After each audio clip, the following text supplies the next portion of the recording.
Hello বন্ধুরা, welcome back to our new blog. তো দেখতেই পাচ্ছ ছাতা নিয়ে আজকেও কিন্তু আমি ব্লগ ছাড়তে ভুলিনি। তোমার এত বৃষ্টি, খুব খারাপ অবস্থা আমাদের এদিকে।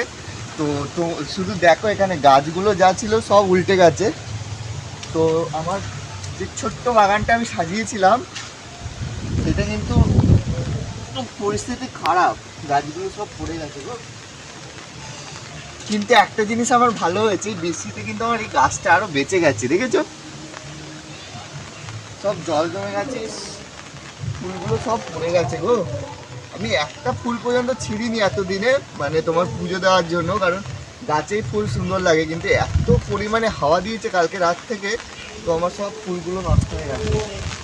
আর একটা জিনিস খুব খারাপ, আমার এই গাছটা তোমরা অনেকবার ভিডিওতে দেখেছো, বাপরে দেখেছো, হাওয়াতে থাকছে না সাদা। তো আমাদের যে কলকে গাছটা, এই গাছটা পুরো কালকে ভেঙে পড়েছে রাত্রিবেলা। দেখো অবস্থা, উফ, দারুণ লাগে। কিন্তু মা দিদি জানে না আমি বৃষ্টিতে ভিজছি, তো খুব মুশকিল। আরে বাপ রে, কিন্তু হেভি সুন্দর লাগছে ওয়েদারটা। দেখেছো পেয়ারাগুলো এবার তাড়াতাড়ি বড় হবে। এই দেখো পেয়ারাগুলো, ওয়েদারটা কিন্তু দারুণ লাগছে। তো এই গাছটা দেখো, এটা খুব মায়া লাগছে আমার দেখে। গাছটায় ভর্তি ফুল, দেখেছো? গাছটা পুরো নষ্ট হয়ে গেল গো, গাছটা থাকবে না। এটা হচ্ছে নিচ দিয়ে কেটে দিতে হবে, দেখেছো? প্রত্যেকটা এই দেখো কড়ি ছিল, পুরো খারাপ অবস্থা হয়েছে। আর বৃষ্টি কখন থামবে ঠিক নেই এখনো পর্যন্ত। খবরতে দেখাচ্ছে 24 ঘন্টা মতো থাকবে, তো দেখা যাক কি হবে। আর বৃষ্টিতে দেখো রাস্তাঘাট পুরো ফাঁকা, এই পাশে পুরো কোনো লোক নেই, এদিকেও লোক নেই, তেমন পুরোটাই ফাঁকা।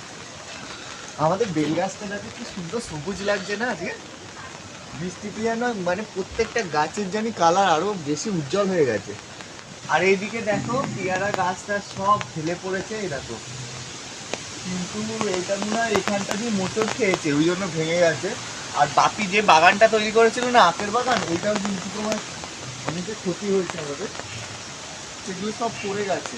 এ বাবা, এই বড় গাছটা পড়ে গেল কখন? বাবা, এই গাছটা ঠিক হবে তো? বাবা, এই গাছটা আমাদের কত ফুল দিত, এটা পড়ে গেছে, আমি সকাল দিয়ে বেরাইনি। আর আজকে ওয়েদারটা কিন্তু এত সুন্দর, শুধু ঘুম পাচ্ছে, সকাল দিয়ে এত ঘুমিয়েছি। এ বাবা, ও আপনি এই গাছটাও তো কেমন হয়ে গেছে ও।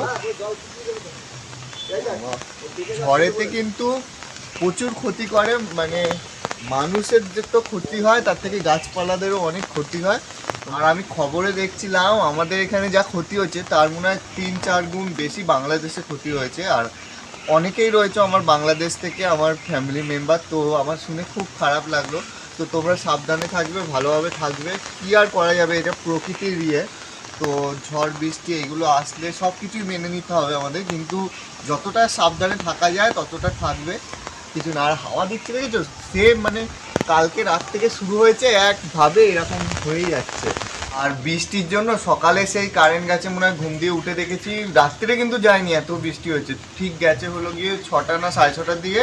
আর এখন বিকেল 5টা বাজে, এখনো কারেন্ট আসেনি। আর এই গাছটা দেখো, আমার এই টাইম ফুল গাছটা কি সুন্দর আজকে ফুল ফুটেছে।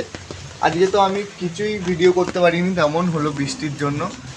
তো আজকে কিন্তু বেশিরভাগ বাড়িতেই হলো গিয়ে খিচুড়ি হয়েছে, কারণ হলো গিয়ে বৃষ্টির সাথে কিন্তু খিচুড়ির অনেক মিল রয়েছে। বৃষ্টি হলে কিন্তু খিচুড়ি খেতে ভালো লাগে। আর আমাদের, তোমরা যারা ফ্যামিলি মেম্বার পুরনো রয়েছে তোমরা জানো, সোমবার করে আমাদের নিরামিষ। তার জন্য আজকে মা মুগ ডাল আর গোবিন্দভোগ চালে খিচুড়ি করেছিল, আর করেছিল আলুর দম। সকালে খেয়েছিলাম, এটা দারুণ হয়েছে, আমি কি বলবো, হেবি সুন্দর হয়েছে। ঘি দিয়ে বানিয়েছে। আর বৃষ্টি দেখে সমানে একভাবে পড়েই যাচ্ছে, বৃষ্টির কোনো খামতি নেই। ওই যে মা দাঁড়িয়ে রয়েছে, মা সাউন্ড মনে হয় শুনতে পারবে না, বৃষ্টিতে মাকে এখনো উড়িয়ে নিয়ে যায়নি, মা কালকে বলেছিল। কিন্তু এরকম সময়ে এরকম বৃষ্টি দেখতে দেখতে কিন্তু খিচুড়ি খেতে দারুণ লাগে। তো আজকে তো আমি কোনো ভিডিও শেয়ার করবো ভাবিনি, তো হঠাৎ ইচ্ছে হলো তোমাদের সাথে একটু ছোট্ট ভিডিও শেয়ার করা। তো আমার এই ভিডিওটা তোমাদের কেমন লাগলো অবশ্যই আমার একটা কমেন্ট করে বলবে। আর তোমাদের এখানে রেহান ঝড়ে, রেহানই তো এটা, হ্যাঁ রেহান ঝড়, তো রেহান ঝড়ে তোমাদের দিকে কার কি ক্ষতি হয়েছে অবশ্যই আমায় একটু বলো কমেন্ট করে। আমি খুব চিন্তায় রয়েছি, কারণ আমাদের এখানেও কিন্তু মানে তেমন মানে অতিরিক্ত ক্ষতি না হলেও এরকম যেমন গাছপালা এগুলোর অনেক ক্ষতি হয়েছে। তো তোমরাও সাবধানে থেকো, ভালো থেকো, সুস্থ